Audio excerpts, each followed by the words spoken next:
வியாபாரம் செய்கின்ற ஏழை எளிய குடும்பத்தை சார்ந்த வியாபாரிகள் பலன் பெற வேண்டும், தன்னுடைய வருமானத்தை உயர்த்திக் கொள்ள வேண்டும் என்கின்ற ஒரு நல்ல நோக்கோடு கொண்டு வரப்பட்ட ஒரு நல்ல திட்டம். அந்த திட்டத்துடைய பலன் எப்படி இருக்கின்றது என்பதை அறிந்து கொள்கின்ற ஒரு விழாவாக கூட இது அமைந்திருக்கின்றது என்று கூறலாம். நம்முடைய பாரத பிரதமர் அவர்கள் எப்பொழுதுமே நாட்டினுடைய வளர்ச்சியில் மிகுந்த அக்கறை கொண்டிருப்பவர் என்பதை நீங்கள் அனைவரும் நன்றாக அறிவீர்கள். குறிப்பாக நம்முடைய பொருளாதார வளர்ச்சி பெரிய அளவு இருக்க வேண்டும், பெருமளவு இருக்க வேண்டும் என்று எண்ணுகின்ற ஒரு பாரத பிரதமர் அவர்கள். யாரையெல்லாம் எந்தெந்த வகையில் முன்னேற்றம் அடைய செய்ய வேண்டும், அவருடைய பொருளாதாரத்தை உயர்த்த வேண்டும், அவருடைய வருமானத்தை உயர்த்த வேண்டும் என்பதையெல்லாம் சிந்தித்து அவர்களுக்கு ஏற்றவாறு திட்டங்களை கொண்டு வருவார். அப்படி அதன் மூலமாக அந்த திட்டங்கள் மூலமாக வருமானம் உயரும் பொழுது நம்முடைய பொருளாதாரம் உயரும், நாட்டுடைய வளர்ச்சி எல்லோரும் பாராட்டுகின்ற அளவிற்கு இருக்கும். இந்த எண்ணத்தினுடைய அடிப்படையில் அவர்கள் பல திட்டங்களை எல்லாம் கொண்டு வந்திருக்கின்றார்கள். விவசாயிகளுக்கு தேவையான திட்டங்கள் என்ன என்பதை ஆராய்ந்து தெரிந்து அவர்களுக்கு உதவுகின்ற வகையில் விவசாயத்தில் விவசாய உற்பத்தியை பெருக்குகின்ற அளவில் அவர்கள் நல்ல விலை கிடைக்கின்ற, அவர் உற்பத்தி செய்த பொருட்களுக்கு தானியங்களுக்கு நல்ல விலை கிடைக்கின்ற வகையில் உரிய திட்டங்களை அவர்கள் கொண்டு வந்திருப்பார்கள். அதே மாதிரி வியாபார பெருமக்களுக்கு பெரிய அளவு உள்ள வியாபார பெருமக்களுக்கு என்ன திட்டங்கள் இருந்தால் அவருடைய வியாபாரம் பெரிய அளவு இருக்கும், அந்த மூலமாக வருமானம் உயரும், பொருளாதார நிலை உயரும் என்பதை எண்ணி அவர்களுக்கு ஏற்றவாறு பல திட்டங்களை கொண்டு வந்திருக்கின்றார்கள். தொழிலதிபர்களுக்கு ஏற்ற திட்டங்கள், தொழில் பெருக வேண்டும், தொழில் மூலமாக உள்நாட்டு உற்பத்தி பெருக்க வேண்டும், அவர்களுக்கு எந்தெந்த வகையில் உதவிகள் செய்தால் அவர்கள் இங்கே முதலீடு செய்வார்கள், இங்கே தொழிற்சாலைகளை அமைத்து உற்பத்தியை பெருக்குவார்கள் என்பதை எண்ணி அவர்களுக்கு ஏற்றவாறு பல திட்டங்களை அவர்கள் கொண்டு வந்திருக்கின்றார்கள்.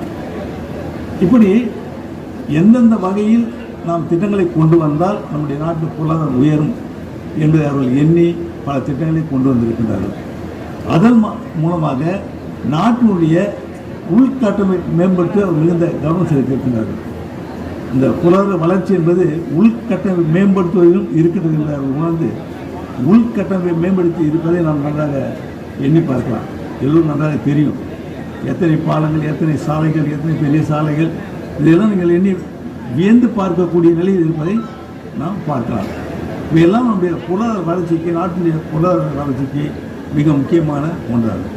அதே போன்று மக்களுக்கான நலத்திட்டங்களை வழங்குவதிலும் அவர் எந்த குறையும் வைத்ததில்லை என்பதை நாம் எண்ணி பார்க்கலாம். எத்தனையோ திட்டங்கள், நலத்திட்டங்கள், எத்தனையோ பெயரில் ஏழை எளிய மக்களுக்குரிய நலத்திட்டங்கள், மாணவர்களுக்கான நலத்திட்டங்கள், கல்விக்கான உதவித்தொகை திட்டங்கள், இப்படி எத்தனையோ திட்டங்களை அவர்கள் கொண்டு வந்திருப்பதை நாம் பார்க்கலாம்.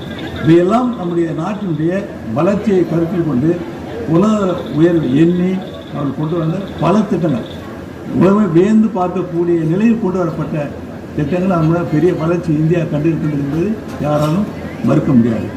அப்படிப்பட்ட நிலையில் நம்முடைய சாலை ஓரத்தில் வைத்திருக்கின்ற, கடையில் வைத்திருக்கின்ற ஏழை எளிய மக்களுடைய வியாபாரத்தை சிந்தித்து அவருக்குரிய முதலீடு எவ்வாறு இருக்கும், எப்படிப்பட்ட முதலீடு இருந்தால் அவர்கள் உயர முடியும் என்பதையெல்லாம் எண்ணி பார்த்து அதற்காக சாலை ஓர வியாபாரிக்கான ஒரு திட்டம்.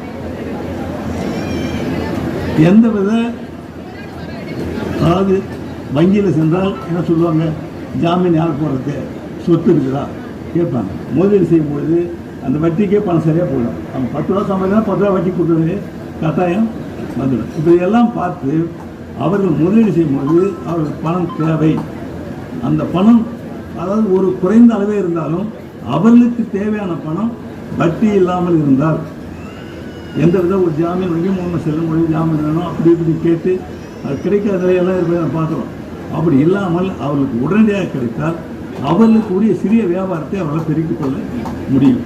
இதை கருத்தில் கொண்டு அவர் ஒரு திட்டத்தை கொண்டு வந்தாங்க. 10,000 ரூபா, ஒரு சின்ன கடை வச்சிருக்கியா, 10,000 ரூபா, அந்த 10,000 ரூபா வியாபாரம் செய்து அதை கட்டினா சரியாக கட்டிட்டு வரும்போது உடனே 20,000 ரூபா. அப்போ இன்னும் கொஞ்சம் பொருளை வாங்கி விற்க முடியும். அதை இன்னும் சரியாக கட்டினா 50,000 ரூபா. இது மாதிரி ஒரு அவருடைய அந்த பணம் கட்டுகின்ற பழக்கம், வங்கிகளுக்கு பணத்தை கடன் வாங்க திருப்பி செலுத்தணும், அது வட்டி இல்லாத கடன் போது ஒழுங்காக செலுத்தணும், அப்படி ஒரு நோக்கம் திருப்பி செலுத்துகின்ற பழக்கம் இருக்க வேண்டும் என்ற நோக்கமாக வைத்து வங்கியின் மூலமாக அந்த சிறு சிறு தொகையை பெற்று அவர் தன்னுடைய கடையை சாலை ஓரத்தில் வைத்திருந்த கடையை விரிவுபடுத்திக் கொள்ளும் நிலை அவர்கள் உருவாக்கி கொடுத்தார்கள். அப்படி விரிவுபடுத்தும் பொழுது சாலை ஓரத்தில் இருக்கிறவங்க இன்னைக்கு 10 ரூபா சம்பாதிக்கிறாங்க, நாளைக்கு 20 ரூபா, அப்புறம் 50 ரூபா, 100 ரூபா அப்படி செல்லும் பொழுது ஒரு பெரிய கடையை ஒரு இடத்துல வாடகை எடுத்து சொந்தமாக நடத்தக்கூடிய நிலைக்கு அவர்கள் உயர்வார்கள். சாலை ஓரத்தில் இருப்பவங்க இன்றைக்கி நிறைய பேர் அது மாதிரி முதலீடு செய்து உயர்ந்திருப்பதை நான் பார்க்குறோம். தலையில் துணி வச்சு விற்றவங்க இன்றைக்கி பெரிய விற்றவர்களெல்லாம் ஒரு பெரிய அளவில் ஜவுளி கடை வச்சுருக்கிறவங்க பார்க்கலாம். உழைப்பு, கடினமான உழைப்பு, அவர்கள் முதலீடு கிடைக்கும் பொழுது அவர்கள் விரிவுபடுத்துகிற தொழிலை விரிவுபடுத்துகின்ற நிலை, அந்த விரிவுபடுத்துகின்ற நிலைக்கு உறுதுணையாக இருப்பது தான் இந்த சிறிய கடன் தொகை, வட்டி இல்லாத ஒரு சிறிய கடன் தொகை. இதை கருத்தில் கொண்டு அவர்கள் அந்த திட்டத்தை துவக்கினார்கள்.